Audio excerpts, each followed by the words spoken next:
ఈ దేహమందున నేను అనేదే మూలము లేని గుర్తండి. ఇదే మర్మము గురు కృపతో గన నేను లేకపోతుందండి. మానవులై మరి పుట్టినందుకు మంచి మార్గమును వెతకండి. జనన మరణములు జడుపును తీర్చే మార్గమే పూర్ణ బోధండి.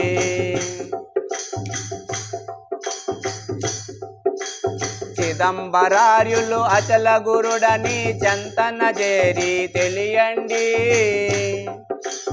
ఇదే సత్యమని అనుభవనందుడు ఎరిగిన మార్గము నమ్మండి.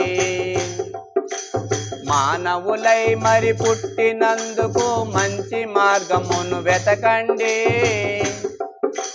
జనన మరణములు జడుపును తీర్చే మార్గమే పూర్ణ బోధండి.